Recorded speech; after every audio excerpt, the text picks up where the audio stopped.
अब्बास और आप देख रहे हैं 4 PM न्यूज़ नेटवर्क। आखिरकार सारे चरण पूरे हो चुके हैं। जनता के बीच क्या माहौल है इंडिया वर्सेस एनडीए को लेकर, क्योंकि जिस तरह चरण सारे पूरे हो चुके हैं, अब लोगों के बीच क्या चर्चाएं चल रही हैं, किसकी सरकार बन रही है, इंडिया या एनडीए गठबंधन या इंडिया अलायंस की सरकार बन रही है, क्या कुछ लोगों के मन में है चुनाव खत्म होने के बाद जान लेते हैं। क्या नाम है आपका भैया? मेरा नाम रोहित रंजन है।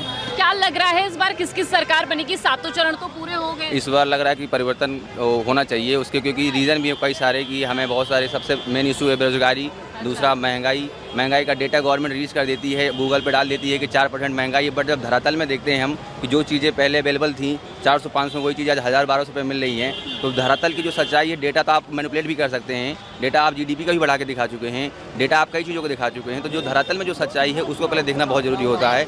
फिर दूसरी बात जो मुद्दा है कि बहुत जगह सब लोग बोल रहे हैं कि हमारा विश्व में डंका बज रहा है, हम विश्व गुरु बन रहे हैं, फलाना ढिमका, तो जो रियलिटी है कि आप हैप्पी इंडेक्स देख लीजिए, पीस इंडेक्स देख लीजिए, फिर प्रेस फ्रीडम इंडेक्स देख लीजिए, हमारी जो ग्लोबल वो जो छवि है वो दिन पर दिन खराब होती जा रही है। टाइम्स नाउ में देख लीजिए मोदी जी को क्या क्या बोला जा रहा है, dictator divided in rules in India, that's it.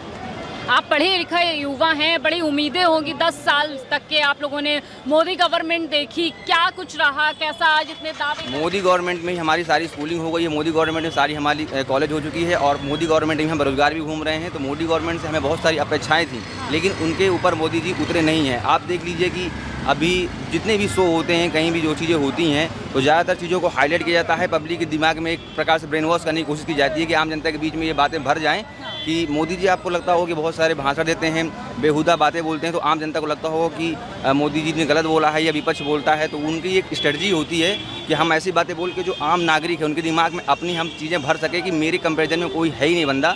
इस वजह से आम आदमी जो अदर कैंडिडेट हैं या अदर जो मतलब पार्टी है उसके दिमाग में, हमारे दिमाग में क्लिक ही ना हो पार्टी हो। मतलब कांग्रेस के मैनिफेस्टो पे भरोसा है? बिल्कुल, कांग्रेस का मैनिफेस्टो बहुत ही वायरल हुआ है। कांग्रेस के मैनिफेस्टो को आप इंस्टाग्राम पे भी देख लीजिए। राहुल गांधी के प्रेजेंट टाइम में मोदी जी से ज़्यादा पॉपुलरिटी भी बढ़ रही है, और जो उनके मुद्दे हैं आप देख लीजिए, जो मुद्दे उठाते हैं उनको मुद्दे पे आप बात करिए, किसी चीज़ की महंगाई, बेरोजगारी इशू, जो भी समस्याएं हैं, महिलाओं के लिए रोजगार हो। अगर देश का युवा 15 लाख रुपए के चक्कर में वोट दे सकता है, तो देश का युवा 8500 रुपये महीने के चक्कर में भी वोट दे सकता है।